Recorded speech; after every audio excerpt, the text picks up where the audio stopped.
এডুকেটামের online প্ল্যাটফর্মে তোমাদের আরও একবার স্বাগত জানাই। তোমরা জানো যে এডুকেটামের অনলাইন প্ল্যাটফর্মে আমরা জিকে, রিজনিং, ম্যাথের উপর নানা রকম সিরিজ আনছি এবং তোমরা খুব ভালো রেসপন্সও করছো। ভিডিওগুলো তোমরা দেখছো, কমেন্টও করছো। তো তোমরা অলরেডি যারা ভিডিওগুলো দেখেছো, অলরেডি তোমরা জানো যে ইতিহাস আর ভূগোল অলরেডি আমি তার উপর 30টা করে কোশ্চেনের দুটো সেট আপলোড করে দিয়েছি। আজকে আমরা ইতিহাস ভূগোলের ওপর 3 নম্বর সেট আনছি। আসন্ন গ্রুপ সি এবং গ্রুপ ডি পরীক্ষা খুব ইম্পর্টেন্ট তোমাদের জীবনে। ফেব্রুয়ারি এবং মার্চ যে কোনো একটা মাসের মধ্যে হতে পারে, সেরকমটাই খবরে প্রকাশ বা সেরকমটাই সূত্র মারফত জানা যাচ্ছে। তো আমরা 3 নম্বর আজকে পার্টটা করব, যেখানে 30টা এমসিকিউ আছে ইতিহাস ভূগোলের, খুব ইম্পর্টেন্ট এমসিকিউ। চলো আগে তোমাদের সিলেবাসটা দেখিয়ে নিই। ক্লিয়ার? দেখো তোমাদের সিলেবাসে কি আছে। তো তোমরা যদি গ্রুপ সি এবং গ্রুপ ডি সিলেবাসটার দিকে একটু তাকাও, দেখো গ্রুপ সি গ্রুপ ডি সিলেবাসে প্রথমেই আছে দেখো ইন্ডিয়ান হিস্ট্রি অ্যান্ড জিওগ্রাফি, আর গ্রুপ ডি সিলেবাসেও দেখো সেম জিনিস, ইন্ডিয়ান হিস্ট্রি অ্যান্ড জিওগ্রাফি। তো হিস্ট্রি জিওগ্রাফি তো ইম্পর্টেন্ট হতে চলেছে এবং আপকামিং পরীক্ষায় আসবে, এটা তো ঠিকই। শুধু যে গ্রুপ সি এবং গ্রুপ ডি পরীক্ষার জন্য আমি কোশ্চেনটা আছে এরকমও নয়, এগুলো নানান রকম কম্পিটিটিভ এক্সামে কিন্তু কাজে লাগবে এই ধরনের কোশ্চেনগুলো। তো তোমরা আমার সাথে অবশ্যই ইতিহাস আর ভূগোলের যে 30টা এমসিকিউ আমি এনেছি তোমাদের জন্য, তোমরা সেটা ফলো করতে থাকো এবং অবশ্যই আমার সাথে তোমরা সেটা উত্তরগুলো সলভ করো। চলো আমরা ডাইরেক্টলি কোশ্চেনে চলে আসি, কোনো সময় নষ্ট না করে। তো চলো আজকের সেটের যে প্রথম কোশ্চেন, সে প্রথম কোশ্চেনটা কি বলছে দেখো তো। প্রথম কোশ্চেন বলছে যে মধ্যকালীন ভারতে অষ্টপ্রধান কাদের বলা হতো। এই যে টার্মটা দেখতে পাচ্ছ অষ্টপ্রধান, এটা যারা মধ্যযুগের ইতিহাস পড়েছো তারা এই টার্মটা দেখেই বলে ফেলবে 4টে অপশানের মধ্যে কোনটা উত্তর হতে পারে, তাই না? দেখো 4টে অপশান তবু বলে দিই, যে বিজয়নগর সাম্রাজ্যের 8 জন মন্ত্রী, নাকি পাল রাজাদের 8 জন সামন্ত, শিবাজির মন্ত্রিসভা, নাকি আকবরের 8 জন সভাসদ। তো এটা তো তোমাদের কাছে পরিষ্কার যে আকবরের ছিল নবরত্ন সভা, আকবরের ছিল নবরত্ন সভা। তা নবরত্ন মানে 9 জন।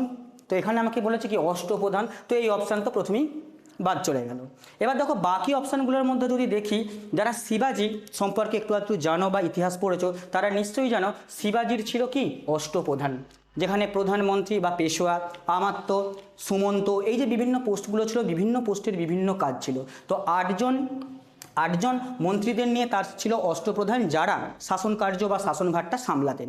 তো অষ্টপ্রধান এইটা থাকলেই কি হবে, তাহলে মধ্যযুগের ইতিহাস বললে সেটা উত্তর হবে কি শিবাজির মন্ত্রিসভা। ক্লিয়ার? তো শিবাজির মন্ত্রিসভাতে 8 জন ছিল। আচ্ছা, এবার ছত্রপতি শিবাজি মহারাজের যদি আমরা কথা বলি, তো তোমরা জানো যে ছত্রপতি শিবাজি মহারাজ 1674 খ্রিস্টাব্দে রায়গড়ের দুর্গে, তো রায়গড়ের দুর্গে তার কি হয়েছিল, অভিষেক হয়েছিল 1674 খ্রিস্টাব্দে, এবং তিনি মারা গিয়েছিলেন 1680 খ্রিস্টাব্দে। ছত্রপতি শিবাজি সম্পর্কে আর তার অষ্টপ্রধান ছিল এটা। তাহলে মধ্যযুগের ইতিহাসে ছত্রপতি শিবাজির ইতিহাস খুব ইম্পর্টেন্ট। চলো আমরা একটু ছবির মাধ্যমে দেখে নিই, তোমাদের ভিজুয়ালাইজ করিয়ে দিই, তোমাদের যাতে মনে থাকে খুব সহজে। ছত্রপতি শিবাজির দেখো আমি একটা ছবি দিয়ে দিয়েছি, ছবির মাধ্যমে তোমরা যদি পড়তে থাকো, ভিজুয়ালাইজ করতে থাকো, তাহলে তোমাদের খুব সহজেই এমসিকিউ মনে রাখার এটা একটা টেকনিক বলতে পারো, তাই না? চলো আমরা সেকেন্ড কোয়েশ্চেনে আসি।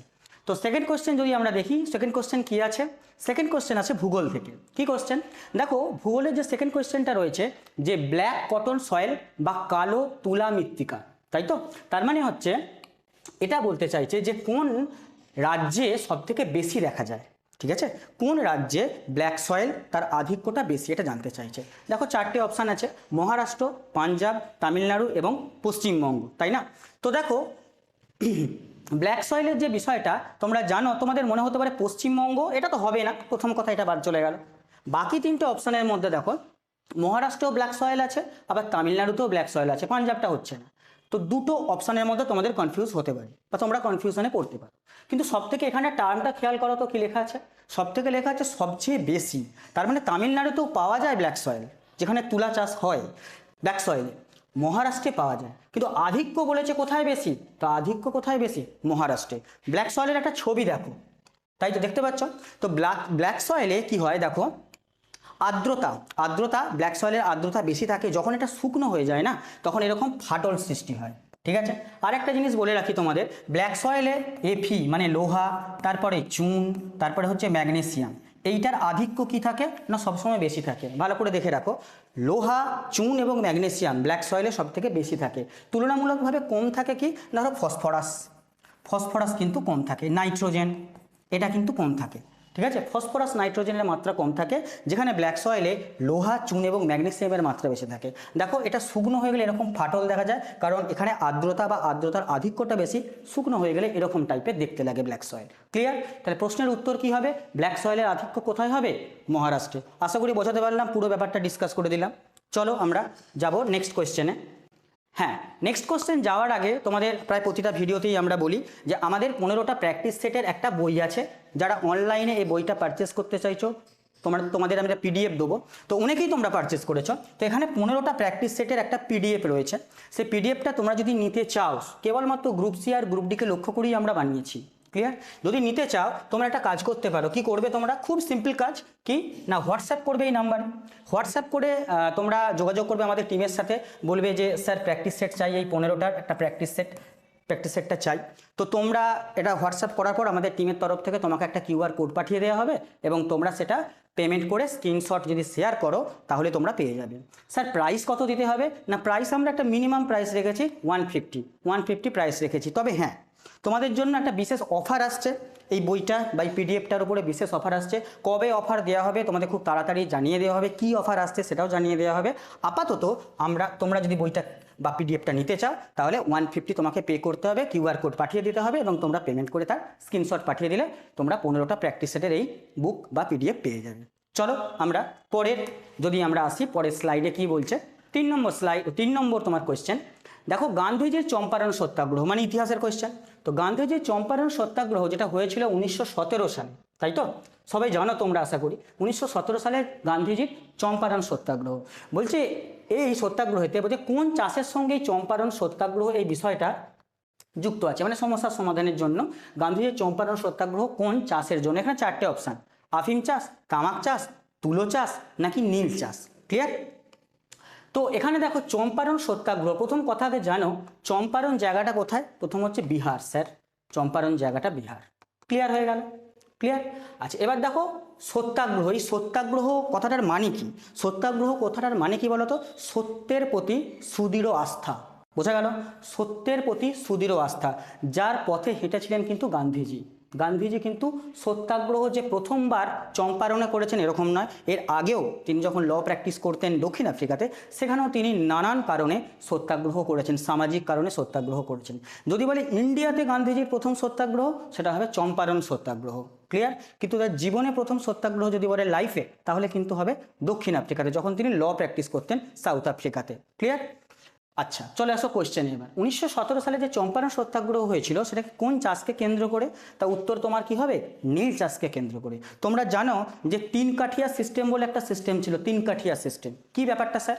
না, ব্যাপারটা এরকম ছিল যে 20 কাঠা যদি কোনো চাষির জমি থাকে, তার মধ্যে 3 কাঠা জমিতে অবশ্যই নীল চাষ করাটা কি ছিল? বাধ্যতামূলক ছিল।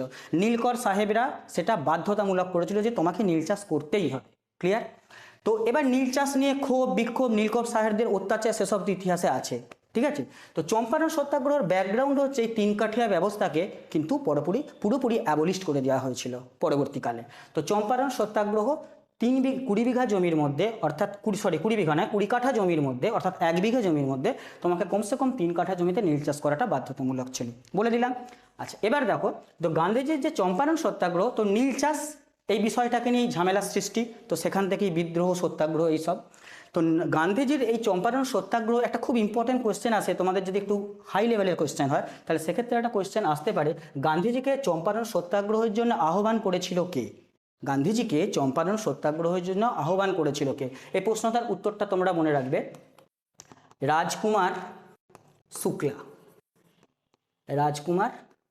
শুক্লা। ইনি গান্ধীজিকে আহ্বান করেছিলেন যে চম্পারণে আপনি আসুন, চাষিদের পাশে দাঁড়ান। তিনি আহ্বান করেছিলেন কাকে? গান্ধীজিকে। ক্লিয়ার? তাহলে আমি এখান থেকে কতগুলো প্রশ্ন বললাম, যা ইনফরমেশন দিলাম, আশা করি তোমাদের মাথায় ব্যাপারটা সেট হয়ে গেছে। তো এই প্রশ্নের উত্তর কি না? প্রশ্নের উত্তর হচ্ছে নীল চাষ। আর 1917 খ্রিস্টাব্দে গান্ধীজির ভারতে প্রথম সত্যাগ্রহ, যেটা হচ্ছে চম্পারণ সত্যাগ্রহ। ক্লিয়ার? চলো আমরা পরের কোশ্চেনে আসি। পরের কোশ্চেন যদি দেখি, দেখো 4 নম্বর কোশ্চেন কি বলছে, পশ্চিমবঙ্গের কোন জেলাকে ধানের ভান্ডার বলা হয়? এটা একটা ভূগোল থেকে কোশ্চেন, যেখানে 4টে অপশান আছে, পূর্ব বর্ধমান, হুগলি, বাঁকুড়া এবং মুর্শিদাবাদ। 4টে অপশান রয়েছে। তো ধানের গোলা, ধানের ভান্ডার, এই ধরনের যে টার্ম পশ্চিমবঙ্গের কোন ডিস্ট্রিক্টকে বলা হয়? তা উত্তর হচ্ছে, তোমরা সকলেই জানো, খুব কমন কোশ্চেন, সেটা হচ্ছে পূর্ব বর্ধমান। পূর্ব বর্ধমানকে পশ্চিমবঙ্গের ধানের গোলা বা ধানের ভান্ডার বলা হয়। আচ্ছা, এবার বাকি অপশানগুলো দেখি দেখি।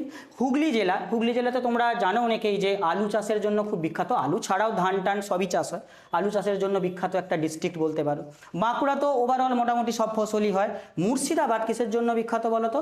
মুর্শিদাবাদ বিখ্যাত হচ্ছে রেশম চাষের জন্য, রেশম চাষ, ঠিক আছে? তো মুর্শিদাবাদ রেশম চাষের জন্য বিখ্যাত। তাহলে বাকি অপশানগুলো দেখতে হবে। আচ্ছা, এবার কি কোশ্চেন আসতে পারে স্যার, যে গোটা বিশ্বের মধ্যে কোন দেশে সব থেকে বেশি ধান উৎপন্ন হয়? তাহলে তার উত্তর হবে কি স্যার? না, তার উত্তর হবে স্যার চীন। চীনে হচ্ছে সব থেকে ওয়ার্ল্ডের মধ্যে সব থেকে বেশি ধান বেশি হয়, দেন তারপরে ভারত আছে। তো চায়না বা চীন যেখানে সব থেকে বেশি পরিমাণে ধান বা রাইস প্রডিউস হয়। একটা ছবি দেখলে তোমরা বুঝতে পারবে, তোমরা অলরেডি জানো ছবিটার সঙ্গে পরিচিত। আমি একটা ছবির মাধ্যমে তোমাদের ভিজুয়ালাইজ করাতে চেষ্টা করেছি। দেখো ছবিটা একটু দেখে নাও। ক্লিয়ার? আশা করি বোঝাতে পারলাম 5 নম্বর কোয়েশ্চেনটা, এই 4 নম্বর কোয়েশ্চেনটা। চলো 5 নম্বর কোয়েশ্চেনে আসি। 5 নম্বর কোয়েশ্চেন বলছে ইতিহাস থেকে, দিল্লির কোন সুলতান প্রথম দক্ষিণ ভারত অভিযানে তার সেনাপতি মালিক কাফুরকে পাঠিয়েছিলেন? তাহলে দক্ষিণ ভারত অভিযানে কাকে পাঠানো হয়েছিল, মানে মালিক কাফুরকে পাঠানো হয়েছিল, কোন সুলতান তাকে পাঠিয়েছিলেন? 4টি অপশান, মোহাম্মদ বিন তুগলক, জালালউদ্দিন খলজি, আলাউদ্দিন খলজি, নাকি গিয়াসউদ্দিন তুগলক। দেখো বিভিন্ন বংশের রাজাদের নাম দেওয়া আছে। তো এখানে দেখো, তো মালিক কাফুর, তো প্রথমে তোমাকে জানতে হবে মালিক কাফুর কার সময় ছিল, তো তিনি পাঠিয়েছিলেন। তো উত্তর কি হবে এখানে? এখানে উত্তর হবে কি আলাউদ্দিন খলজি। আলাউদ্দিন খলজির সময় তার যে সেনাপতি ছিল মালিক কাফুর, তাকে পাঠানো হয়েছিল দক্ষিণ ভারত বিজয়ের জন্য। আচ্ছা, এরপরে দেখো এখান থেকে আর কি কোশ্চেন আসতে পারে যদি অপশানগুলোর দিকে তাকায়। তাহলে দেখো মোহাম্মদ বিন তুগলক, ইনি তো তুগলক বংশের সম্রাট, যাকে ইতিহাসে আমরা সবাই জানি পাগলা রাজা বলে। সবাই জানো পাগল রাজা বা পাগলা রাজা, কারণ তার হঠকারী বিভিন্ন ডিসিশন, তার জন্য পাগল রাজা। তার রাজধানী ট্রান্সফারের সিদ্ধান্ত, সেটাও পরবর্তীকালে। জালালউদ্দিন খলজি, ইনি হচ্ছেন খলজি বংশের প্রতিষ্ঠাতা। খলজির মানে খলজি বংশের কি প্রতিষ্ঠাতা জালালউদ্দিন খলজি। ক্লিয়ার? আচ্ছা, গিয়াসউদ্দিন তুগলককে, ইনি হচ্ছেন তুগলক বংশের প্রতিষ্ঠাতা, তুগলক বংশ। তো তুগলক বংশের প্রতিষ্ঠাতা। তো বাকি অপশানগুলো আমরা দেখে দিলাম। এই আলাউদ্দিন খলজি, তার স্যার সময়কালটা কোন সময় থেকে কোন সময় ছিল একটু জেনে নাও, যে 1296 থেকে 1316, মানে তুমি ধরতে পারো 20 বছরের রাজত্বকাল। কিন্তু এই 20 বছরের মধ্যেই তিনি যে আলেকজান্ডার আছে না, গ্রিক বীর আলেকজান্ডার, তার মতো স্বপ্ন দেখেছিলেন তিনি। গোটা ভারতবর্ষকে তিনি চেয়েছিলেন কি নিজের মানে কি বলো মুষ্টিগত করতে, জয়লাভ করতে, আলাউদ্দিন খলজি। তো সেই আলাউদ্দিন খলজির কথা বলছি, যাকে ইতিহাসে অনেক সময় দ্বিতীয় আলেকজান্ডারও বলা হয়, সেকেন্ড আলেকজান্ডারের সঙ্গে তাকে তুলনা করা হয়ে থাকে।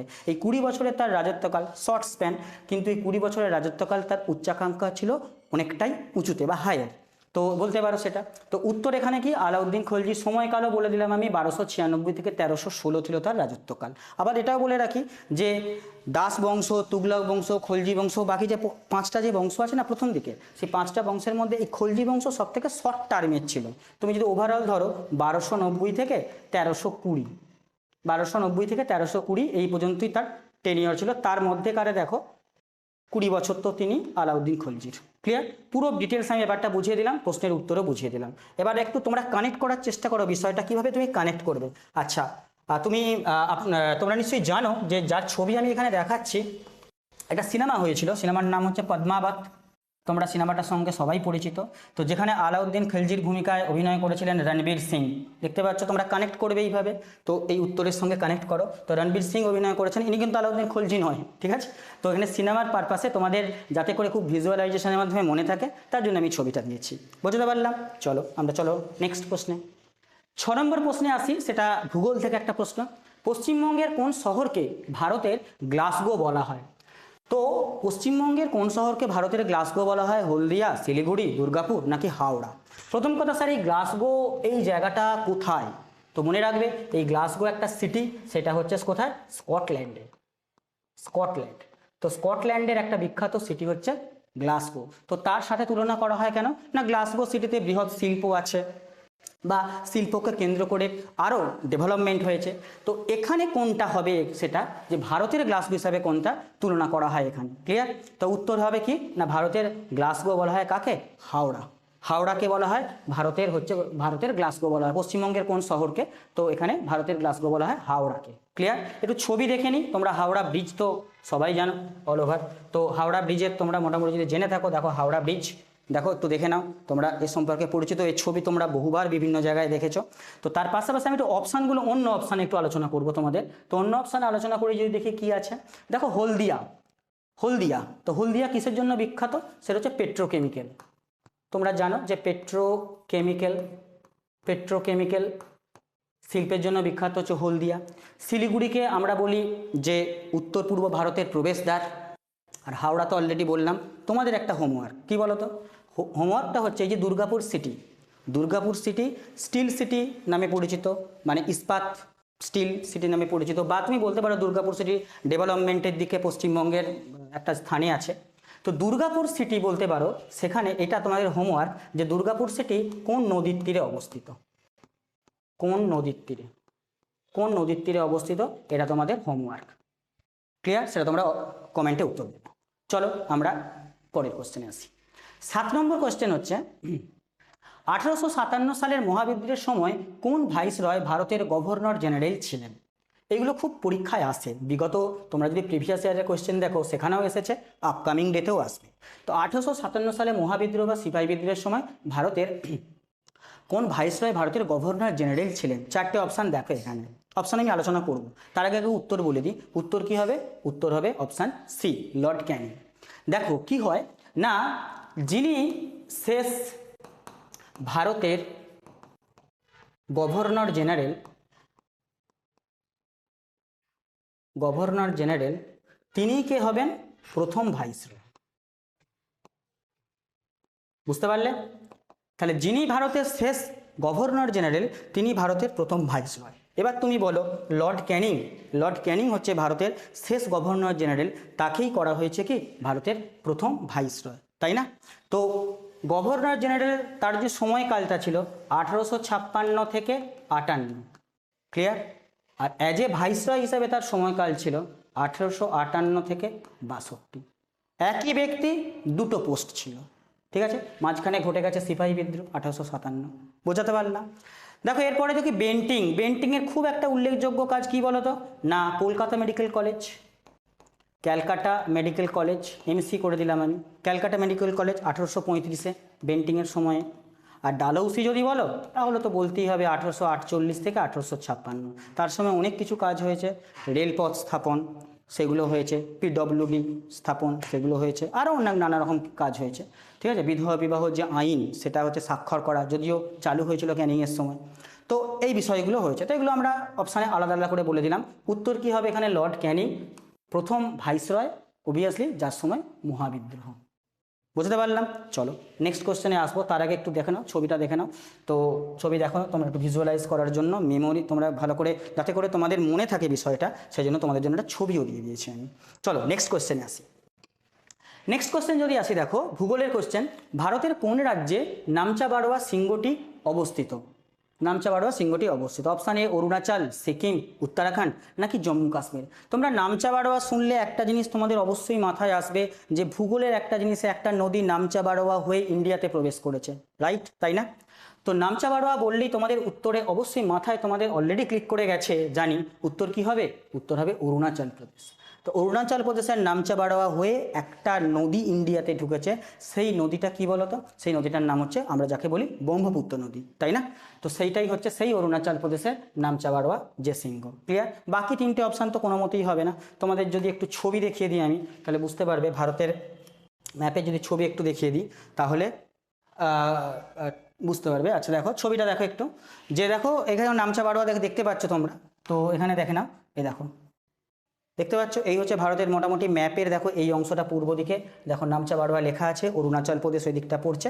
আমি একটু এই যে ব্রহ্মপুত্র নদী যেটা আমরা বলছি ব্রহ্মপুত্র নামে, সেটা বিভিন্ন এখানে আবার বিভিন্ন নামে পরিচিত। তো এই যে নামচা বারোয়া হওয়া ঢুকছে। ক্লিয়ার? ছবিটার মাধ্যমে আশা করি বুঝিয়ে দিলাম। আর এখানে উত্তর হবে অরুণাচল প্রদেশ। চলো আমরা পরের কোশ্চেনে আসি। পরের কোশ্চেন দেখো 9 নম্বর কোশ্চেন কি আছে? ইতিহাসের কোশ্চেন। মৌর্য সম্রাট অশোকের শিলালিপিতে তাকে কোন নামে অভিহিত করা হয়েছে? অশোকের শিলালিপিতে, দেখো শিলালিপির একটু ছবি দেখে নাও তোমরা, দেখো শিলালিপির একটু ছবি, তৎকালীন দিনের শিলালিপির ছবি, বোঝা গেছে? তো উত্তর কি হবে এখানে? 4টে অপশান দেখো তোমাদের জন্য, অমিতাভ্রাত, ধর্মাশোক বা ধর্মশোক, বিক্রমাদিত্য আর প্রিয়দর্শী। তো 4টে অপশান দেখে তোমরা অলরেডি বুঝে গেছো উত্তর কি হবে। উত্তর কি?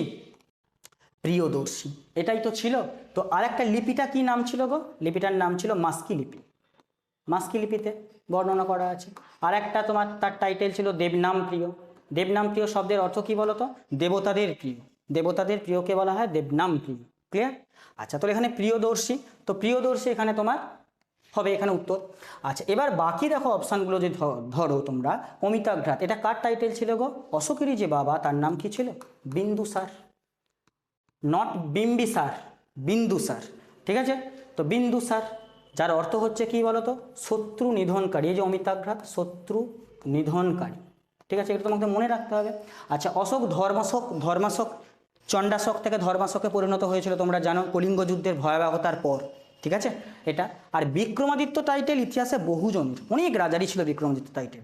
তার মধ্যে আমি বলতে পারি গুপ্ত সাম্রাজ্যের একজন রাজা, খুব ফেমাস রাজা, দ্বিতীয় চন্দ্রগুপ্ত। গুপ্ত সাম্রাজ্যের দ্বিতীয় চন্দ্রগুপ্ত, তার টাইটেল ছিল কিন্তু বিক্রমাদিত্য। ক্লিয়ার? তো এই প্রশ্নের উত্তর কি হবে? তার নিজস্বী শিলালিপিতে তাকে কি নামে অভিহিত করেছেন? তার অর্থ উত্তর হবে কি? প্রিয়দর্শী। ক্লিয়ার?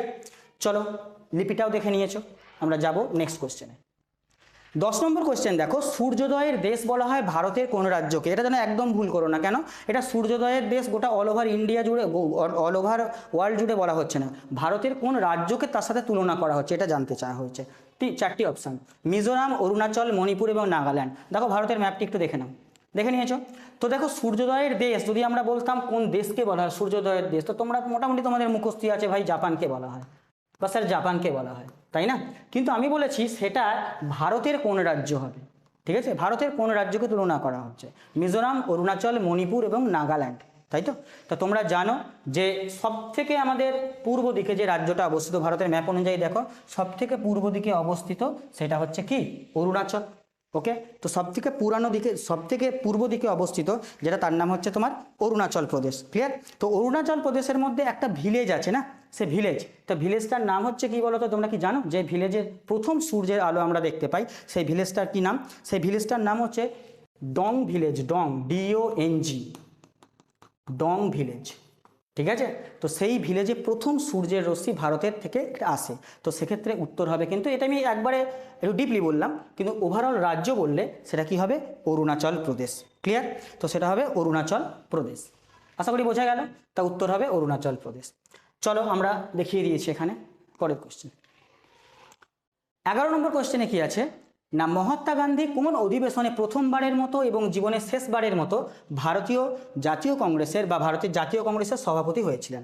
মহাত্মা গান্ধী ইতিহাসে তোমরা জানো তার গুরুত্ব বা তার অবদান সম্পর্কে তোমরা অবশ্যই সেই বিষয়টা জানো। তো দেখো জাতীয় কংগ্রেসের প্রত্যেক বছর ডিসেম্বর মাসে মিটিং হতো, এটাও তোমরা জানো, জাতীয় কংগ্রেসের অধিবেশন হতো। সেই অধিবেশনে গান্ধীজি একবার, অনলি স্রেফ একবারই না, সভাপতি হয়েছিলেন আইএনসি। কোন অধিবেশন এটা তোমাকে বলতে হবে। আর আইএনসি থেকে প্রিভিয়াস ইয়ার, আপকামিং পরীক্ষা সব জায়গায় কোয়েশ্চেন আসবে। তোমরা যদি বিগত বছরের কোয়েশ্চেন দেখো, আইএনসি মানে ইন্ডিয়ান ন্যাশনাল কংগ্রেস, এখান থেকে কিন্তু কোয়েশ্চেন মাস্ট আসে। ক্লিয়ার? তো সেখান থেকে একটা কোয়েশ্চেন তোমাদের জন্য রেখেছি, কোন অধিবেশনে? এদের মধ্যে 4টে অপশান, কোন অধিবেশনে? তো উত্তর কি হবে বলো তো? না উত্তর দেখো, উত্তর কি হবে? উত্তর হচ্ছে বেলগাঁও সেশন। 1924 সালে মহাত্মা গান্ধীর জীবনে প্রথমবার আর শেষবার একবারই হয়েছিল কি? কংগ্রেসের সভাপতি। খুব ভালো করে মনে রাখবে, এটা পরীক্ষায় আসবে। বাকি অপশানগুলো একটু দেখি। কানপুর অধিবেশন যেটা হয়েছিল 1925, সেখানে কে হয়েছিলেন বলো তো? তোমরা জানো যে সরোজিনী নাইডু। ইনি আবার ভারতের প্রথম মহিলা হিসাবে আইএনসি সভাপতি হয়েছিলেন কানপুর অধিবেশনে 1925। ক্লিয়ার? ভারতের বললাম কিন্তু, হ্যাঁ। আচ্ছা, হরিপুরা সেশন 1938 হয়েছিল, হরিপুরা সেশন। তো হরিপুরা সেশনের সভাপতি হয়েছিলেন কে? না সুভাষচন্দ্র বসু হয়েছিলেন হরিপুরা যে সেশন, গুজরাটের হরিপুরা, সেখানে সেশনের সভাপতি হয়েছিলেন। আর লখনৌ অধিবেশন 1916 খ্রিস্টাব্দে হয়েছিল লখনৌ অধিবেশন। সেই লখনৌ অধিবেশনে ছিলেন কে? অম্বিকাচরণ মজুমদার। তোমাদের যেগুলো খুব ইম্পর্টেন্ট না, খুব ইম্পর্টেন্ট, যারা সভাপতি ছিলেন যে সেশনগুলো, সেটা তোমাদের মনে রাখতে হবে, কারণ আপকামিং ডেতে আসবে। ক্লিয়ার? তো প্রশ্নের উত্তর কি হবে? বেলগাঁও সেশন, এটাই হবে প্রশ্নের উত্তর। বাকিগুলো আমি তোমাদের সাজেশন হিসাবে দিয়ে দিলাম। আমরা যাব নেক্সট কোশ্চেনে। 12 নম্বর কোয়েশ্চেন দেখো, বাংলার পাথুরে বা খরাপ্রবণ জেলা হিসাবে পরিচিত এবং যেখানে রাঢ় সমভূমি দেখা যায় সেটা কোনটা? তো তোমরা জানো, ভূগোলে অলরেডি পড়েছো, এটার উত্তর কি হওয়া উচিত অপশান অনুযায়ী। তো অপশান অনুযায়ী রাঢ় সমভূমি, পাথুরে মাটি সঙ্গে পরিচিত তোমরা, তো সেটা কি হবে এখানে অপশান অনুযায়ী কি হবে? পুরুলিয়া। শুধু কি পুরুলিয়া? পুরুলিয়ার পাশাপাশি বাঁকুড়া বলতে পারো, বীরভূম বলতে পারো, কিন্তু অপশান দেখো বাকি তো যাচ্ছে না। তো উত্তর হবে পুরুলিয়া। রাঢ় সমভূমি, লাল মাটির দেশ, তোমরা অনেক গান শুনে থাকবে, অনেক অ্যাডভার্টাইজমেন্ট দেখে থাকবে। তো উত্তর হচ্ছে রাঢ় সমভূমি বা খরাপ্রবণ পাথুরে মাটি। তাহলে উত্তর কি হবে? পুরুলিয়া। বাকিগুলো কোনোটাই ম্যাচ করছে না। ঠিক আছে, ছবিটা দেখে নাও, পশ্চিমবঙ্গের ম্যাপ, পশ্চিমবঙ্গের ম্যাপের পশ্চিম দিকে দেখো, এই দেখো পুরুলিয়া। ওকে, ডিস্ট্রিক্ট। নেক্সট চলো, 13 নম্বর কোয়েশ্চেন, কোন ভাইসরয়ের শাসনকালে ভারতের রাজধানী কলকাতা থেকে দিল্লিতে স্থানান্তরিত করা হয়? কোন ভাইসরয়ের রাজত্বকালে আমাদের রাজধানী ট্রান্সফার হয়? মানে আগে কলকাতার রাজধানী ছিল, ট্রান্সফার হয়ে দিল্লিতে গেছে। কোন ভাইসরয়ের সময়? এখানে 4টি অপশান দেখো, মিন্টো, চেমসফোর্ড, কার্জন নাকি হার্ডিঞ্জ টু, এই সময়। এবার দেখো, তোমাকে যদি সাল তুমি না মনে রাখতে পারো তাহলে তুমি সময়কাল তো তোমার পক্ষে বলা খুব মুশকিল। আমি বলে দিই উত্তরটা তোমাকে, হার্ডিঞ্জের সময় তোমার কলকাতা থেকে দিল্লিতে রাজধানী ট্রান্সফার হয়েছিল। এবার স্যার হার্ডিঞ্জ স্যার কখন থেকে কোন সময় ছিল? তো উত্তর যদি দেখো 1910 থেকে 1916 পর্যন্ত হার্ডিঞ্জের সময়কাল। আর স্যার দিল্লি থেকে, কলকাতা থেকে দিল্লি রাজধানী ট্রান্সফার কবে হয়েছে স্যার? সেটাও বলে দিই আমি, যে 12 ডিসেম্বর 1911। দেখো তাহলে হার্ডিঞ্জের সময়কাল পড়ছে, সেকেন্ড হার্ডিঞ্জের সময়কাল পড়ছে। তো তাহলে এটা দেখো উত্তর কি হবে? হার্ডিঞ্জের সময়কাল। ক্লিয়ার প্রশ্নের উত্তর? আচ্ছা, এবার তোমাদের জন্য একটা হোমওয়ার্ক আর একটা থাকবে, তোমরা একটু বলবে সেটা। এটা বিসিএস একবার পড়েছিল। কি প্রশ্নটা বলো তো? প্রশ্নটা আছে, এই যে কলকাতা থেকে দিল্লিতে রাজধানী ট্রান্সফার হয়েছে 1911-তে 12 ডিসেম্বর, আমি বলে দিয়েছি। এবার তুমি বলবে ভারতের এখন রাজধানী কি? অবভিয়াসলি দিল্লি নয়, কি? নিউ দিল্লি। তো নিউ দিল্লি ভারতের কবে রাজধানী হয়েছিল, মানে কত সালে? তাই নিউ দিল্লি ভারতের কবে রাজধানী হয়েছিল, কত সালে হয়েছিল, সেটা তোমরা কমেন্ট করে জানাবে। আমি প্রত্যেকের কাছ থেকে কমেন্ট এক্সপেক্ট করছি। ক্লিয়ার? ওটা আমি বলবো না। বাকি অপশানগুলো দেখে নাও একটু। দেখো, লর্ড কার্জন, তার সময় তো তোমরা জানো স্বদেশী আন্দোলন, বঙ্গভঙ্গ। আচ্ছা, চেমসফোর্ড, মন্টেগু চেমসফোর্ড একটা আইন এসেছিল 1919 সালে। আর কি মিন্টো, মরলে মিন্টো আইন এসেছিল 1909 সালে। এটাও আমি বলে দিলাম, আশপাশের যে অপশানগুলো।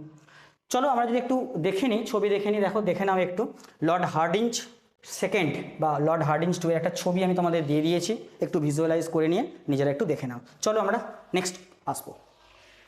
নেক্সট বলছে, দেখো, কোন গভর্নর জেনারেলের আমলে ভারতে প্রথম রেলওয়ে লাইন স্থাপিত হয় এবং এটি কোন দুটো স্থানের মধ্যে সংযোগ স্থাপন করেছিল? মানে রেল লাইন স্থাপিত হয়েছিল, দুটো স্থানের মধ্যে সংযোগ স্থাপন করেছিল, এটা বলতে চাইছে। 4টে অপশান। তো তোমাদের পড়াতে গিয়ে আমি আগেই বললাম, ডালহৌসির একটা খুব গুরুত্বপূর্ণ কাজ, যেটা কি বলতো? রেল লাইন স্থাপন। তাহলে এখানে দেখো অপশান কোনটা আছে? ডালহৌসির একটাই অপশানে আছে, অপশান ডি। বাকিটা তুমি যদি নাও মেলাও তাহলেও তোমার উত্তর হয়ে যাবে, তাই না? কিন্তু আমি একটা ইনফরমেশান তোমাদের বলবো, সেগুলো তোমরা একটু নোট করতে পারো। তো ডালহৌসির সময় অপশান কি হবে? এইটা অবশ্যই রেল লাইন। ঠিক আছে। বোম্বে থেকে থানে বা মুম্বাই টু থানে, যার দূরত্ব ছিল হচ্ছে 34 কিলোমিটার। তবে হ্যাঁ, এই যে ট্রেন চলেছিল এটা কিন্তু যাত্রীবাহী ট্রেন ছিল। ক্লিয়ার? তো যাত্রীবাহী ট্রেন ছিল মুম্বাই থেকে থানে, 34 কিলোমিটারের রাস্তা ছিল। এর ঠিক পরের বছর, মানে এইটা হয়েছিল অ্যাকচুয়ালি 1853 সালে।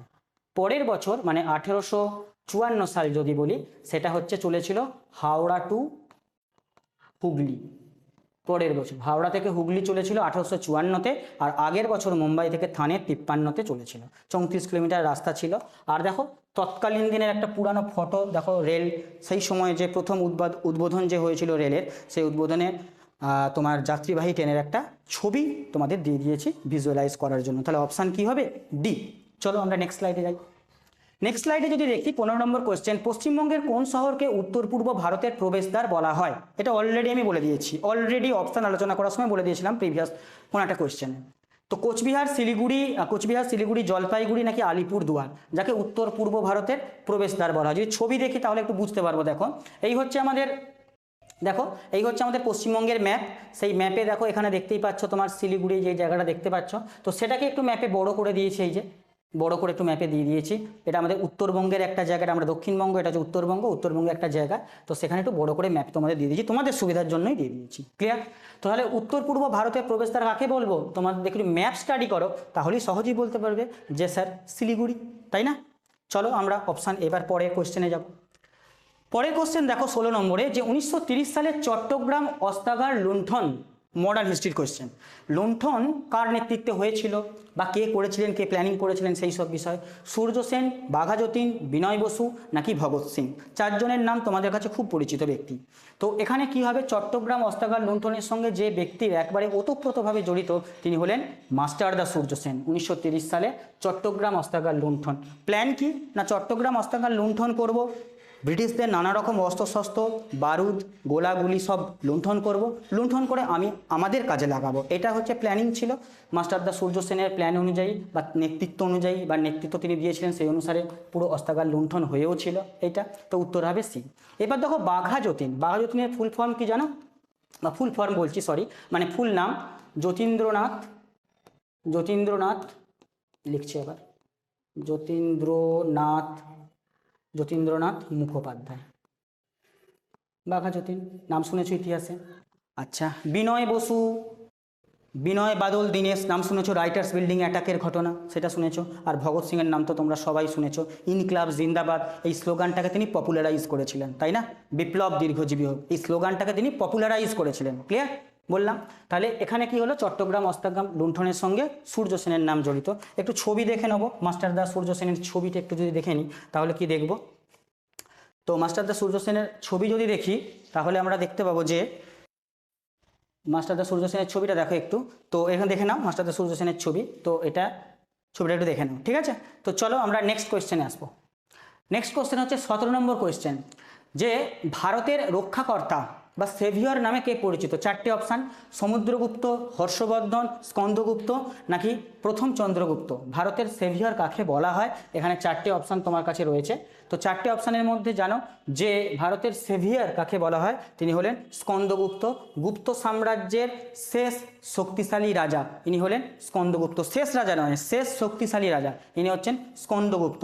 হুন আক্রমণ প্রতিরোধ করেছিলেন বলে তাকে ভারতের রক্ষাকর্তা বলা হয়। বাকি দেখো, গুপ্ত সাম্রাজ্যের মহান সম্রাট, মহান সম্রাট, শ্রেষ্ঠ সম্রাট সমুদ্রগুপ্ত। হর্ষবর্ধন হচ্ছে পুষ্যভূতি বংশ, থানেশ্বরের পুষ্যভূতি বংশের রাজা হর্ষবর্ধন। আর প্রথম চন্দ্রগুপ্ত যদি আমরা বলি তাহলে আমরা বলবো যে গুপ্ত সাম্রাজ্যের প্রকৃত প্রতিষ্ঠাতা তিনি হলেন প্রথম চন্দ্রগুপ্ত। গুপ্ত সাম্রাজ্যের প্রতিষ্ঠাতা শ্রীগুপ্ত, কিন্তু প্রকৃত প্রতিষ্ঠাতা প্রথম চন্দ্রগুপ্ত, তাই তো? তাহলে বাকি অপশানগুলো আমি বলে দিলাম, ইনফরমেশন দিয়ে দিলাম, তাই? আচ্ছা চলো একটু ছবি দেখে নিই আমরা। দেখো মুদ্রা, তখনকার দিনে বিভিন্ন ছবি আমরা দেখতে পেতাম, তো এখানে দেখো ছবি মুদ্রা একটু দেওয়া আছে, আশা করি দেখতে পাচ্ছ। চলো আমরা নেক্সট কোয়েশ্চেনে যাব। তো নেক্সট কোয়েশ্চেন দেখো, নর্মদার যমজ নদী কোন নদীকে বলা হয়? আবার এটাকে অন্যভাবে একটা কোয়েশ্চেন আসতে পারে, কি বলতো, নর্মদার দাসী বা নর্মদার যমজ নদী কাকে বলা হয়? চারটি অপশান, কৃষ্ণা, তাপ্তি, মহানদী, গোদাবরী। কাকে নর্মদার দাসী বা যমজ নদী বলা হয়, তাই না? তো তুমি দেখো নর্মদা নদী হচ্ছে পশ্চিম বাহিনী নদী, কেন না পশ্চিম দিকে প্রবাহিত হয়ে খাম্বাত উপসাগরে পড়েছে। তো তার যদি যমজ নদী হয় তো তাকে মোটামুটি তার গতিপথ ফলো করতে হবে, তার সঙ্গে সিমিলারিটি থাকতে হবে। তাই উত্তর এখানে একটাই হবে, কি বলতো, তাপ্তি। বাকি বে অফ বেঙ্গল, বে অফ বেঙ্গল, বে অফ বেঙ্গল, তিনটে কোথায় না বে অফ বেঙ্গলে পড়েছে, মানে ঠিক উল্টো দিকে। মানে বে অফ বেঙ্গল মানে যেটা পূর্ব দিকে পড়বে, আর এটা হচ্ছে তাপ্তি নদী পশ্চিম দিকে খাম্বাত উপসাগরে পড়ছে। তাহলে সেক্ষেত্রে নর্মদার যমজ নদী কী হবে? তাপ্তি উত্তর হবে। চলো আমরা একটু ম্যাপের মাধ্যমে একটু দেখে নিই। যদি ম্যাপের মাধ্যমে দেখি তাহলে দেখবে, এই দেখো নর্মদা নদীর গতিপথটা দেখিয়ে দিয়েছি, তার পাশাপাশি দেখো তাপ্তি নদী পড়ছে। ক্লিয়ার? এই সিমিলারিটি আছে বলে আমরা তার সঙ্গে তুলনা করতে পারি। ক্লিয়ার? চলো আমরা নেক্সট কোয়েশ্চেনে যাই। 19 নম্বর কোয়েশ্চেনে দেখো, ভারতের দক্ষিণতম পর্বতশ্রেণী কোনটা? মানে ভারতের একেবারে দক্ষিণে কোন পর্বতশ্রেণী রয়েছে? চারটি অপশান, নীলগিরি, আন্নামালাই, কার্ডামম আর হচ্ছে পালানি। চারটে অপশান রয়েছে সব থেকে দক্ষিণে, সব থেকে সাউথে। ক্লিয়ার? কেউ যদি নীলগিরি করো না, সম্পূর্ণ ভুল করবে, সম্পূর্ণ ভুল করবে। তো তোমাদের উত্তর কি হবে? উত্তর এখানে হবে যেটা হচ্ছে কার্ডামম হিল, বা একে এলাচিল বলা হয়। কোথায় আছে? কেরলে বা কেরালায় এলাচিল, প্রচুর পরিমাণে এলাচ ওই সব জায়গায় পাওয়া যায়, সেই জন্য কার্ডামম হবে। ছবি একটু দেখে নাও তাহলে তোমরা ব্যাপারটা বুঝতে পারবে। এই দেখো আন্নামালাই পর্বতের আনাই নদী, তার ঠিক নিচে দেখো কার্ডামম, দেখতে পাচ্ছ আশা করি। তো এই হচ্ছে সবথেকে দক্ষিণ ভারতের, আমাদের ভারতবর্ষের দক্ষিণতম পর্বতশ্রেণী, এই হচ্ছে আমাদের কার্ডামম হিল, যেটা কেরলে পড়ছে। দেখো ম্যাপ অনুযায়ী কেরল পড়ছে, দেখতে পাচ্ছ, তাই না? তো উত্তর এখানে কি হবে? নে কার্ডামম এখানে উত্তর হবে। পালানি হিলটা কোথায়? এটা পড়বে তামিলনাড়ুতে, তামিলনাড়ুতে পড়বে পালানি হিল। ক্লিয়ার? এবার নীলগিরি তোমরা জানো, আন্নামালাই তোমরা জানো সবাই অলরেডি। চলো আমরা নেক্সট কোয়েশ্চেনে আসি। 20 নম্বর কোয়েশ্চেন যদি দেখি, ভারতের সবথেকে ছোট কেন্দ্রশাসিত অঞ্চল, মানে আয়তনে ভারতের সবথেকে ছোট ইউনিয়ন টেরিটরি কোনটা, এটা তোমাদের জানতে চাইছে। চারটি অপশান, লাদাখ, চণ্ডীগড়, লাক্ষাদ্বীপ নাকি পুদুচেরি? চারটেই কিন্তু আমি ইউনিয়ন টেরিটরির নামই দিয়েছি, কিন্তু কোনটা উত্তর হবে এইটা প্রশ্ন। সবথেকে ছোট কেন্দ্রশাসিত অঞ্চল বলছে তোমাকে, সবথেকে ছোট কেন্দ্রশাসিত অঞ্চল বলছে, তো সেক্ষেত্রে তোমাকে কি করতে হবে আয়তনের দিক থেকে? তো সেক্ষেত্রে দেখো উত্তর কি হবে না, উত্তর হচ্ছে লাক্ষাদ্বীপ। লাক্ষাদ্বীপ হচ্ছে আয়তনে সবথেকে ছোট কেন্দ্রশাসিত বা ইউনিয়ন টেরিটরি। ক্লিয়ার? এবার লাক্ষাদ্বীপ ইউনিয়ন টেরিটরি হিসাবে সবথেকে ছোট, ঠিক আছে, বাট 2011 সেন্সাস 2011 যে সেন্সাস হয়েছিল, সেই সেন্সাসে কিন্তু লাক্ষাদ্বীপ সবথেকে বেশি শিক্ষিত হচ্ছে ইউনিয়ন টেরিটরি। কোনটা? লাক্ষাদ্বীপ। সবথেকে বেশি শিক্ষিত ইউনিয়ন টেরিটরি লাক্ষাদ্বীপ 2011 সেন্সাস অনুযায়ী। ক্লিয়ার? তো এখানে উত্তর হবে কি লাক্ষাদ্বীপ। ক্লিয়ার? ছবি তোমাদের আমি দেখাবো, তার আগে একটু বলে দিই যে এই যে লাদাখ, এটাও একটা ইউনিয়ন টেরিটরি। প্রশ্ন হচ্ছে লাদাখ ইউনিয়ন টেরিটরি কবে হয়েছে, এটাও আমি বলেছি যে 31 অক্টোবর 2019 সালে। তোমরা জানো আগে লাদাখ জম্মু কাশ্মীর একসাথে ছিল অ্যাজ এ রাজ্য হিসাবে, পরে এটা 2019 সালে ভেঙে গিয়ে লাদাখ একটা ইউটি হয়ে গেছে, আর জম্মু কাশ্মীর একটা আলাদা ইউটি হয়ে গেছে। তো এটার জন্ম কবে? সেটা হচ্ছে 31 অক্টোবর 2019। চণ্ডীগড় এবং পুদুচেরি অলরেডি ইউনিয়ন টেরিটরি আছে, তাই না? চলো একটু ছবির মাধ্যমে দেখে নিই। দেখো ছবির মাধ্যমে দেখো, আমি অলরেডি তোমাদের জন্য দিয়ে দিয়েছি ছবির মাধ্যমে। এই হচ্ছে লাক্ষাদ্বীপ আমাদের। তো লাক্ষাদ্বীপের যার কথা বলছি, সব থেকে ছোট কেন্দ্রশাসিত অঞ্চলের মধ্যে হচ্ছে লাক্ষাদ্বীপ। আশা করি পরিষ্কার বুঝতে পারছো। নেক্সট আমরা যাব পরের কোশ্চেন। 21 নম্বর কোশ্চেনে দেখো সালাল জলবিদ্যুৎ প্রকল্প, সালাল প্রজেক্ট। তো সালাল প্রজেক্ট বা সালাল জলবিদ্যুৎ প্রকল্পটি কোন নদীর ওপর এখানে আছে? তো এখানে হচ্ছে ঝিলাম, চন্দ্রভাগা, রবি নাকি হচ্ছে সিন্ধু? কোন নদীর ওপর আছে সালাল জলবিদ্যুৎ প্রকল্প? তাই তো? তো তোমাদের এটা মনে রাখতে হবে, বিভিন্ন প্রকল্প এরকম আসে যে সরাসরি ডাইরেক্টলি তোমার পড়ে কোন নদীর ওপর অথবা কোন রাজ্যের, এটা তো আসে। তো তুমি মনে রাখো এখানে কি উত্তর হবে, চন্দ্রভাগা নদীর ওপর হচ্ছে সালাল প্রজেক্ট। কোথায় স্যার? না জম্মু অ্যান্ড কাশ্মীর রাজ্যে। তো জম্মু অ্যান্ড কাশ্মীর রাজ্যে চন্দ্রভাগা নদীর ওপর আছে সালাল জলবিদ্যুৎ প্রকল্প। তোমাদের মনে রাখতে হবে এগুলো, তাই না? যদি একটু ছবি তোমাদের দেখিয়ে দিই, দেখো কত সুন্দর ছবিটা ওপর থেকে দেখো, এরিয়াল নেওয়া হয়েছে, ভিজুয়াল নেওয়া হয়েছে, কত সুন্দর লাগছে তোমাদের একটু দেখে নাও। এই ধরনের একটা জলবিদ্যুৎ প্রকল্প প্রজেক্ট, তার একটা ছবি তোমাদের আমি দেখিয়ে দিলাম। ঠিক আছে, চলো নেক্সট কোশ্চেনে আসি। নেক্সট কোশ্চেন যদি দেখো 22 নম্বর, শেরশাহের সমাধিস্থল বা সমাধি এটা কোথায় অবস্থিত? শেরশাহ আফগান বংশের, তো বা আফগান বংশোদ্ভূত বলতে পারো। আগ্রা, লাহোর, সাসারাম নাকি হচ্ছে দিল্লি? কোথায় শেরশাহের যে সমাধি, সেই সমাধিটা কোথায়? তো শেরশাহ বিহার থেকে উঠে আসা, তাই তো? তাহলে অপশান কি হবে? একদম অপশান সি, আমি তোমাদের বলিয়ে দিলাম। তো সাসারামে হচ্ছে শেরশাহের সমাধিটা আছে। তোমাদের আমি ছবিটাও দেখাবো যাতে করে তোমাদের মনে থাকে। তো বাকি অন্যগুলো তো হবেই না। তো শেরশাহের দেখো সাসারামে তার যে সমাধি যে জায়গাটা, সেটা একটু দেখে নাও ছবির মাধ্যমে, একটু ভিজুয়ালাইজ করে নাও এটা। ঠিক আছে, যেটা তোমরা আশা করি বুঝতে পারলে শেরশাহ। তো শেরশাহের মৃত্যু কিন্তু অকস্মাৎ হয়েছিল। তোমরা জানো যে শেরশাহের যে রাজত্ব করার যে স্প্যানটা, লাইফ স্প্যানটা, সেটা খুব শর্ট টার্মের ছিল। কোন সময় থেকে কোন সময় ছিল স্যার, সেটাও আমি একটু জানিয়ে দিই তোমাদের জন্য। সেটা হচ্ছে 1540 থেকে 1545। কালিঞ্জর দুর্গ অবরোধকালে হঠাৎ বারুদের নল ফেটে সেখান থেকে তার মৃত্যু হয় 45 সালে। এই হচ্ছে শেরশাহ, মোটামুটি 5 বছরের তার মোটামুটি রাজত্বকালের টেনিয়ার। যাব আমরা নেক্সট কোয়েশ্চেনে। আজকের 23 নম্বর কোয়েশ্চেন কি, বক্সারের যুদ্ধ কত সালে সংঘটিত হয়? দেখো স্ট্রেট ফরওয়ার্ড এই প্রশ্নগুলো পরে তোমাদের গ্রুপ সি গ্রুপ ডিতেও আসবে। তো বক্সারের যুদ্ধ তোমাদের ডাইরেক্টলি সাল মনে রাখতে হবে, কবে না 1764 খ্রিস্টাব্দে। কাদের সঙ্গে স্যার? দেখো যুদ্ধের একটা ছবি আমি দিয়ে দিয়েছি তোমাদের। কাদের সঙ্গে স্যার? না কাদের সঙ্গে বলতে বাংলার নবাব ছিলেন, তার সাথে কারা ছিলেন? সুজাউদ্দৌলা অযোধ্যার নবাব, তার সঙ্গে শাহ আলম টু যেটা হচ্ছে মুঘল সম্রাট দিল্লির। তো তারা একটা দলে, আর এক দলে ছিল British east India company. British east India company যেখানে নেতৃত্ব দিচ্ছিলেন কে? মেজর হেক্টর মুনরো নেতৃত্ব দিয়েছিলেন। যাই হোক, আমি ডিটেলসে বলে দিলাম। তো তোমাদের বক্সারের যুদ্ধ কবে না 1764 খ্রিস্টাব্দে। বাকি ইনফরমেশনগুলো তোমরা দেখে নিলে। বক্সার জায়গাটা কোথায় স্যার? না বক্সার জায়গাটা স্যার বর্তমানে পড়বে বিহার। বিহারে হচ্ছে বক্সার জায়গাটা পড়ছে। ক্লিয়ার? তো 5-6টা ইনফরমেশন অলরেডি আমি কোশ্চেন থেকে বলে দিলাম, ছবি তোমরা দেখে নিলে, তাই না? চলো আমরা নেক্সট কোশ্চেনে যাই। আজকের 24 নম্বর কোশ্চেন কি বলছে, সম্রাট অশোক কোন যুদ্ধের পর বৌদ্ধ ধর্ম গ্রহণ করেছিলেন? সম্রাট অশোক কোন যুদ্ধের পর বৌদ্ধ ধর্ম গ্রহণ করেছিলেন? মগধের যুদ্ধ, কলিঙ্গ যুদ্ধ, পানিপথের যুদ্ধ, তরাইনের যুদ্ধ, তাই না? তো তোমরা জানো যে সম্রাট অশোক কলিঙ্গ যুদ্ধের পর চণ্ডাশক থেকে ধর্মাশকে পরিণত হয়েছিলেন, তাই তো? ধর্ম কর্ম এতে তিনি মন দিয়েছিলেন। তাহলে কোন যুদ্ধ হবে স্যার? তাহলে তিনি বৌদ্ধ ধর্ম গ্রহণ করেছিলেন, ধর্মাশকে পরিণত হয়েছিলেন। কোন যুদ্ধ হবে স্যার? কলিঙ্গ যুদ্ধ হবে স্যার। তো কলিঙ্গ যুদ্ধ স্যার কোন সময় হয়েছিল এটাও তো আমাদের জানতে হবে।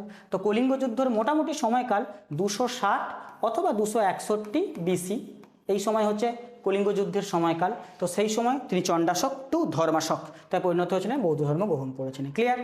দেখো মগধের যুদ্ধ তো হবে না, মগধকে কেন্দ্র করে হর্ষঙ্ক বংশ, নন্দ বংশ, নানান যুদ্ধ হচ্ছে, নানান সম্রাট এসে, তোমরা জানো। পানিপথের যুদ্ধ, পানিপথের আবার 3টে যুদ্ধ, প্রথম দ্বিতীয় তৃতীয় 3টে যুদ্ধ আছে, বিভিন্ন সময় হয়েছে। তরাইনের যুদ্ধ 1191, 1192, মোহাম্মদ ঘুরির সঙ্গে পৃথ্বীরাজ চৌহানের যুদ্ধ, ইতিহাসে পড়েছো তোমরা। তো প্রশ্নের উত্তর কলিঙ্গ যুদ্ধ। চলো আমরা নেক্সট কোশ্চেনে আসি। 25 নম্বর কোশ্চেনে বলছে 1857 সালে যে মহাবিদ্রোহ হয়েছিল সেখানে ঝাঁসির রানী লক্ষ্মীবাইয়ের নাম তোমরা শুনে থাকবে, তাই না? তো লক্ষ্মীবাইয়ের বিরুদ্ধে কোন ব্রিটিশ সেনাপতি লড়েছিলেন? খুব ভালো কোশ্চেন, খুব ভালো কোশ্চেন, যে 1857 সালে ঝাঁসির রানী লক্ষ্মীবাইয়ের এগেনস্টে কোন ব্রিটিশ সেনাপতি লড়েছিলেন? ব্রিটিশ লড়েছিলেন। 4টি অপশান দেওয়া আছে, দেখো অপশানগুলো দেখে নাও, 4টি অপশান দেওয়া আছে। এর উত্তর কিন্তু হবে এইটা, স্যার হিউরোজ। ইনি লড়েছিলেন এবং ঝাঁসির রানী লক্ষ্মীবাইয়ের যে যুদ্ধ করার ক্ষমতা তিনি মানে তার প্রশংসা করেছিলেন। ঝাঁসির রানী লক্ষ্মীবাইকে তিনি হারিয়ে দিয়েছিলেন, ঝাঁসির রানী লক্ষ্মীবাইকে, বাট তিনি তার প্রশংসা করেছিলেন যে ঝাঁসির রানী লক্ষ্মীবাই যে সাহসিকতার নিয়ে, যে মনোবল সাহসিকতার নিয়ে তিনি যুদ্ধ করেছিলেন, স্যার হিউরোজ মানে ব্রিটিশদের হয়ে যিনি লড়েছিলেন হিউরোজ, তিনি তার প্রশংসা করেছিলেন অবশ্যই। তার উত্তর কি হবে? হিউরোজ। ক্লিয়ার? বাকি অপশানগুলো হবে না। তোমরা ছবি দেখে নাও, একটু ছবিটা দেখি। ছবিটা দেখলে দেখো, ছবিটা ঝাঁসির রানী লক্ষ্মীবাইয়ের একটু ছবিটা একটু দেখে নাও, এটাতে একটু ভিজুয়ালাইজ করে নাও। নেক্সট পরের কোশ্চেনে আমরা যাব। দেখো নেক্সট কোশ্চেন হচ্ছে 26 নম্বর কোশ্চেন। ভারতের কোন নদীটি আরব সাগরে পতিত হওয়ার সময় কোনো বদ্বীপ বা ডেল্টা তৈরি করেনি? বদ্বীপ বা ডেল্টা তৈরি করেনি কোন নদী? গোদাবরী, তাপ্তি, কৃষ্ণা, গঙ্গা। দেখো এই প্রশ্নটা খুব সহজে টেকনিকে উত্তর দেওয়া যাবে, কেমন বলো তো? আরব সাগরে পতিত হয়েছে বলেছে, তাই তো? তাহলে তোমাকে দেখতে হবে আরব সাগরে কে কে পতিত হয়েছে, যদি তুমি জানা থাকে তাহলে সেখান থেকে তুমি অপশান এলিমিনেট করতে পারবে। আমি আগে বলেছি দেখো গোদাবরী কোথায়? বে অফ বেঙ্গল, বে অফ বেঙ্গল। দেখো অপশান এলিমিনেট করে কীভাবে উত্তর দিতে হয়। কৃষ্ণা বে অফ বেঙ্গল, গঙ্গা বে অফ বেঙ্গল। প্রশ্ন কি? আরব সাগরে পতিত হওয়ার সময় কোনো ডেল্টা গঠন করেনি, তাহলে নিশ্চয়ই আরব সাগরে কে পড়েছে? তাপ্তি। ডেল্টা গঠন করেনি কোনো ডেল্টা। এবার প্রশ্ন হচ্ছে স্যার ডেল্টা গঠন করেনি কেন?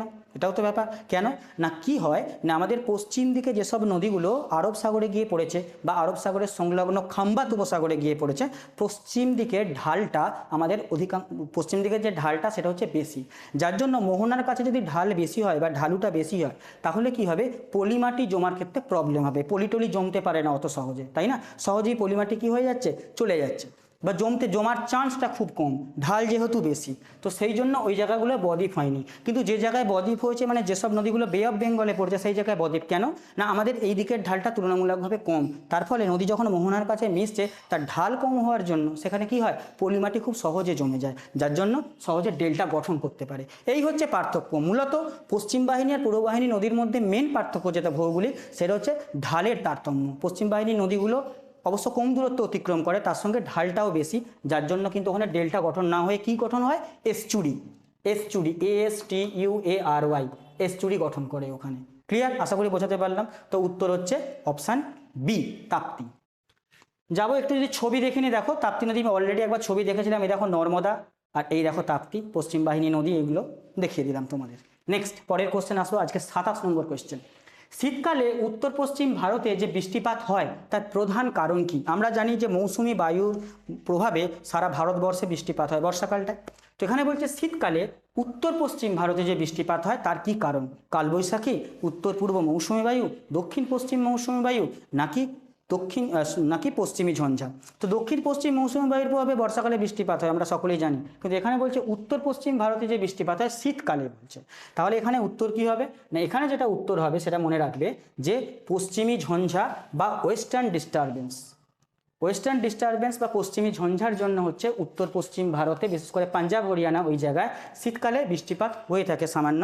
কেননা ওয়েস্টার্ন ডিস্টারবেন্সের জন্য দায়ী কে? না, দায়ী হচ্ছে ভূমধ্যসাগর।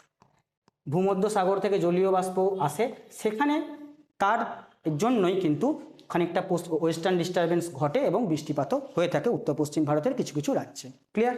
নেক্সট আমরা যাব পরের কোশ্চেনে। 28 নম্বর কোয়েশ্চেন দেখো, ভারতের বিপ্লববাদের জননী মাদার অফ ইন্ডিয়ান রেভলিউশন কাকে বলা হয়? বিপ্লববাদের জননী কাকে বলা হয়? ক্লিয়ার? তো এর অপশান কি হবে উত্তর? না, মাদাম ভিকাজি রুস্তম কামা, অর্থাৎ মাদাম কামাকে বলা হয় ভারতের বিপ্লববাদের জননী, তাই না? আর যদি বলে প্রশ্নটা এরকম যে ভারতের বিপ্লববাদের জনককে, তখন হবে তার নামটা কি জানো? তার নাম হচ্ছে বাসুদেব বলবন্ত ভারতে। এটা হচ্ছে ভারতের বিপ্লববাদের, ইনি হচ্ছে কি জনক, বাসুদেব বলবন্ত ফাড়কে। আর বিপ্লববাদের জননী বললে মাদাম কামা। খুব এসেছে প্রশ্নে প্রিভিয়াস ইয়ারে, নেক্সট পরীক্ষাতেও বা আপকামিংয়েতে গ্রুপ সি গ্রুপ ডিতেও আসতে পারে। তো তোমরা একটু দেখে নাও।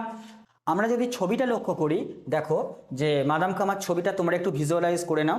তো ভারতের বিপ্লববাদের জননী বলা হয় মাদাম কামাকে, তার ছবিটা একটু ভিজুয়ালাইজ করে নাও, ঠিক আছে? তো আমরা নেক্সট কোয়েশ্চেনে আসবো। 29 নম্বর কোয়েশ্চেনটা যদি আমরা লক্ষ্য করি, তাহলে দেখো যে 1916 সালের লখনৌ চুক্তি খুব বিখ্যাত একটা চুক্তি, তার মূল তাৎপর্য কী ছিল? চারটি অপশান: ভারত শাসন আইন পাস, কংগ্রেসের ভাঙন, কংগ্রেস ও মুসলিম লীগের মধ্যে ঐক্য, না বিপ্লবী কর্মকাণ্ডের সমাপ্তি। এই হচ্ছে তোমাদের কাছে চারটি অপশান। এবার দেখো 1916 সালের যে লখনৌ চুক্তি বিভিন্ন দিক থেকে ইম্পর্টেন্ট, এবং খুব ইম্পর্টেন্ট। এটা কেন না, 1916 সালের লখনৌ চুক্তি, এখানে অপশান অনুযায়ী কী হবে না, অপশান সি, কংগ্রেস আর মুসলিম লীগের মধ্যে হচ্ছে ঐক্য। দেখো লখনৌ চুক্তির একটা ছবি তোমাদের কাছে আমি দিয়ে দিয়েছি, পুরানো ছবি, ব্ল্যাক অ্যান্ড হোয়াইটের ছবি। দেখো মোহাম্মদ আলী জিন্নাহ, এখানে তোমরা দেখতে পাচ্ছ হয়তো, মোহাম্মদ আলী জিন্নাহর সাথে আরও অনেক কংগ্রেসের শীর্ষ নেতৃত্ব ছিলেন।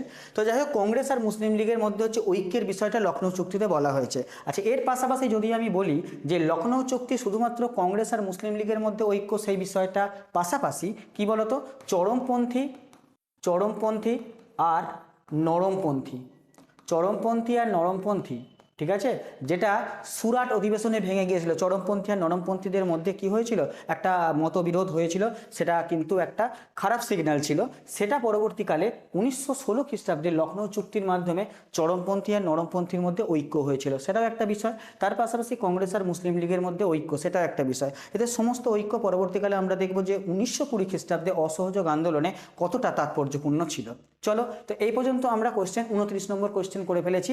আর একটা জিনিস, 1916 খ্রিস্টাব্দে আমি একবার বলেছিলাম যে আইএনসির যে মিটিং হয়েছিল, সেই 1916 খ্রিস্টাব্দে আইএনসির মিটিংয়ে সভাপতি কে ছিলেন, এটা তোমাদের বলে দিয়েছিলাম যে অম্বিকাচরণ মজুমদার। এটা আরেকবার বলে দিচ্ছি, অম্বিকাচরণ মজুমদার, এটা আগে বলেছি, ঠিক আছে? খুব ইম্পর্টেন্ট 1916 সালের লখনৌ চুক্তির বিষয়টা। আমরা যাব আজকের লাস্ট কোয়েশ্চেন, 30 নম্বর কোয়েশ্চেন। কি আছে সেখানে, যে ভারতের নীল বিপ্লব মানে ব্লু রেভলিউশন কোন উৎপাদনের সঙ্গে সম্পর্কিত? ব্লু রেভলিউশন কিসের সঙ্গে সম্পর্কিত? চারটে: মৎস্য, দুধ, তৈলবীজ নাকি সার উৎপাদন। কোনটার সঙ্গে ব্লু বিপ্লব বা ব্লু রেভলিউশন কথাটা যায়? ঠিক আছে, তো তোমাদের উত্তর কি হবে তোমরা জানো, যে মৎস্য উৎপাদন, তার সঙ্গে ব্লু রেভলিউশন কথাটা যায়। ক্লিয়ার? বাকি অপশানগুলো যদি দেখি, দেখো দুগ্ধ উৎপাদন, তোমরা জানো যে দুগ্ধ উৎপাদনের সঙ্গে কার নাম যায় বলো তো? VJ কুরিয়ান, নাম শুনেছো? VJ কুরিয়ান স্যারের নাম শুনেছো? তো দুগ্ধ উৎপাদনের জনক অপারেশন ফ্লাড, এটাও বলা হয়। আচ্ছা, তৈলবীজকে বলা হয় আমরা ইয়েলো রেভলিউশন বলি, তৈলবীজ ইয়েলো রেভলিউশন। সার উৎপাদনকে আমরা কি বলি? Grey revolution. ঠিক আছে, এই নামগুলো তোমাদের মনে রাখতে হবে। আচ্ছা, তো এটা বলে দিলাম। তো মৎস্য উৎপাদনের দেখো তোমাদের যেটি পিকচার দেখিয়ে দিই, দেখো মৎস্য উৎপাদন সামুদ্রিক একটা সম্পদ। প্রত্যেক দিন কয়েক লক্ষ টন সামুদ্রিক সম্পদ আমরা পেয়ে থাকি, তার মধ্যে অন্যতম হচ্ছে মৎস্য। ক্লিয়ার? তো এই ব্লু রেভলিউশন এই পর্যন্ত আমরা দেখলাম। আজকে তোমাদের টপ 30 কোয়েশ্চেন ইতিহাস এবং ভূগোল থেকে দেখিয়ে দিলাম। অলরেডি আমাদের প্লেলিস্টে যাও, সেখানে অলরেডি দুটো পার্ট, ইতিহাস আর ভূগোল নিয়ে দুটো পার্ট অলরেডি আপলোডেড আছে। এটা 3 নম্বর আমাদের পার্ট। ক্লিয়ার? সেইগুলো ভিডিওগুলো দেখো, মোস্ট ইম্পর্টেন্ট কোয়েশ্চেন আপকামিং পরীক্ষার জন্য।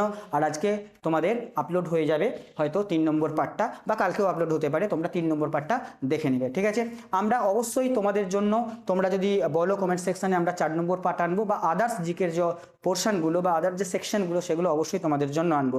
আজকের মতো সেশন এই পর্যন্তই থাকলো। সকলকে ধন্যবাদ, থ্যাংক ইউ।